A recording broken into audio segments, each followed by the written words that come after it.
today, if you look at due to the pandemic and even otherwise, business and corporate environment constantly changes.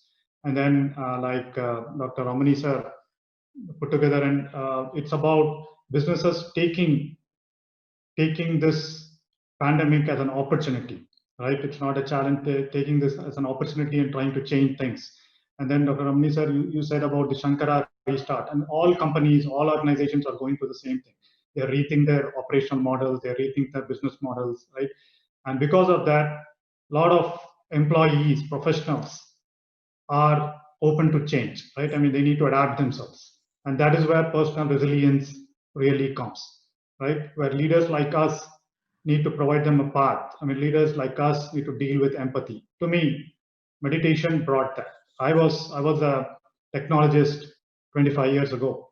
And then as I moved up the corporate ladder and become a leader, become a technology business leader, what it really taught me was dealing with machines, dealing with a limited set of resources, a lot different when you start dealing with a whole set of people, right? And organization is basically people. And meditation allowed me to kind of have that empathy, have that additional level of thinking. I think Karpagam, you alluded to it, allows us to think multidimensionally so that we think for all, not just us, right? And then Dr. Ramani sir, you fantastically spoke about quoted Martina in terms of how everything is in this space of 6 inches, right? I mean, that is all. That is all. Life is there, and your quote about stop yourself from stopping yourself. That's very wonderful. That very succinct message for all of us. And I believe in this age of in this age of changing times, where all of us need to be resilient and be adaptable, we'll have to stop ourselves from falling back on earlier patterns of behavior, earlier patterns of subconscious thinking, right? So that is very important for us to kind of that is where meditation, I guess, helps. So I've got one question, sir, Dr. Omni, sir. I think is probably a good thing for you to answer, given that you've been in this leadership role for a long time. One question from the audience. It says, meditation calms our mind and makes us more compassionate. We start looking at others with more concern. I guess in this case, it's more empathy. Will this lead to any reduction in business aggression that may be required in real life, where everything is not very ideal?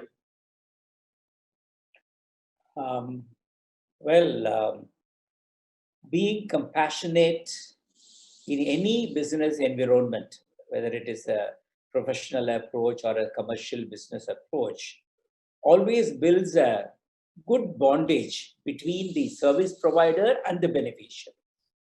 And in this scenario, when everyone wants to see that we are compassionate towards people who come to us for some service, well, that is only going to accelerate and enhance the whole business, and in no way it will come in the way of business going up.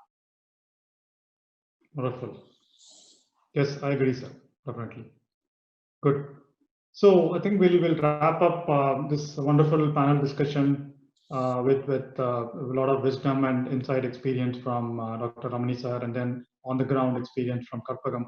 Karpagam, one last question.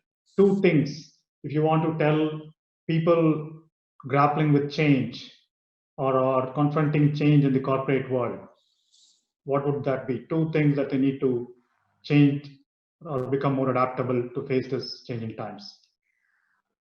So one is, first of all, as we are all going through, right, we keep hearing that already we kept hearing that we are too busy, many excuses for not meditating or anything else that is useful for us. And now we hear more because you're working from home and you're continuously breathing in the thing and stuff, right? So the first thing I would say a change is, even alluding to the previous question, I would say is, if it's how we perceive, we have to change. And that comes from us having a perspective, not traditional what we have, but more than encompassing view, right? If we understand the perspective around us, if we understand why the other person might be aggressive, maybe we can de-escalate the situation, and maybe we don't need to spend so much time on those things, right?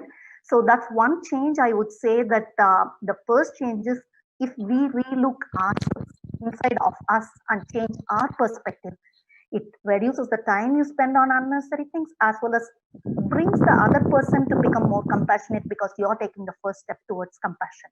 And the second thing I would answer to that point is, all of us are being fatigued, no question about it, right? And I have seen in our teams everywhere.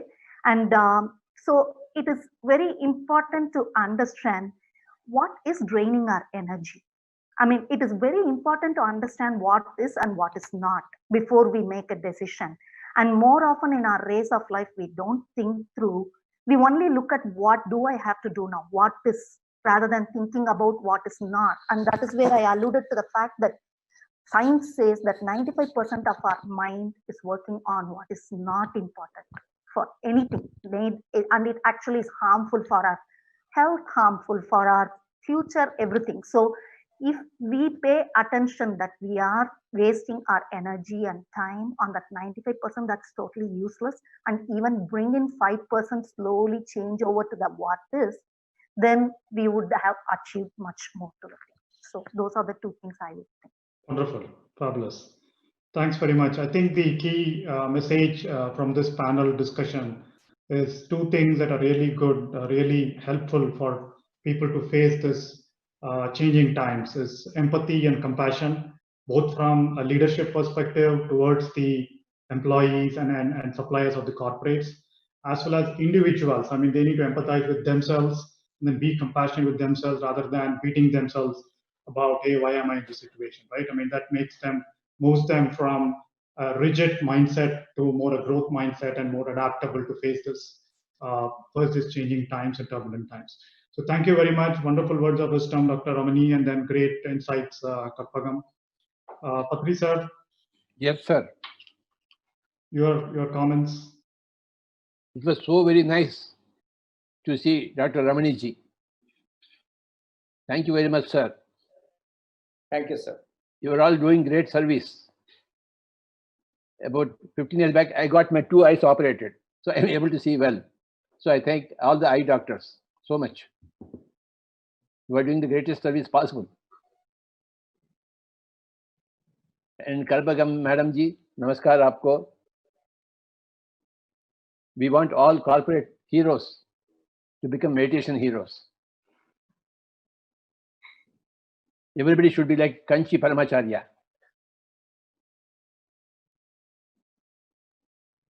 A man, a living God, Kanchi Paramacharya.